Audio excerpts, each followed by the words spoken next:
Wali Kota Banjarmasin bersama Bunda PAUD Banjarmasin membuka kegiatan Gebiar PAUD Wan Ajang Kreativitas Anak Usia Dini dalam rangkaian Hari Anak Nasional 2019 di Menara Pandang Siring, Jalan Kapten Pierre Tendean, Banjarmasin Tengah.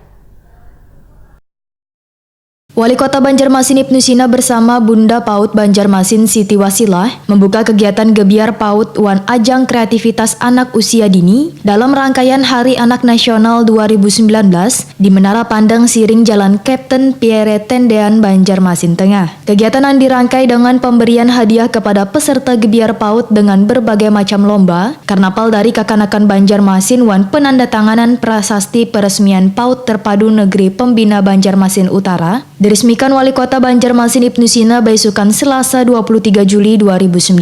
Wali Kota Banjarmasin Ibnu Sina memadahkan ajang Gebiar PAUD Wan Ajang Kreativitas Anak Usia Dini ini membuat bangga Banjarmasin karena kakanakan tumbuh dalam suasana yang nyaman, aman, wan bisa tumbuh kembang dengan baik. Bahkan, anak yang mengalami keterbatasan ujar Ibnu Sina diberikan ruang dalam kegiatan ini sehingga Banjarmasin sudah meresmikan ngarannya Duta Anak Inklusi di Hari Anak Nasional 2019. Di tahun ini ujar Ibnu Sina bisa menobatkan Duta Anak Inklusi agar Banjarmasin bisa menjadi kota inklusi Indonesia baik nang disabilitas maupun nang non-disabilitas. Ibnu Sina berharap kekanakan ini akan menjadi generasi emas Banjarmasin baik dengan prestasi ataupun juga dengan kebanggaan lainnya. Selain itu mereka terhindar dari kekerasan terhadap anak wan babinian, terhindar dari bahaya narkoba hingga obat-obatan terlarang, wan bisa tumbuh berkembang sehingga mendapatkan hak-haknya sebagai anak wan mendapatkan kasih sayang yang cukup dari kuitannya. Kegiatan ini dihadiri Kepala SKPD di lingkup Pemko Banjarmasin, Camat Sebanjarmasin, Bunda PAUD sekecamatan di Banjarmasin, Forum Anak wan Guru PAUD Sebanjarmasin.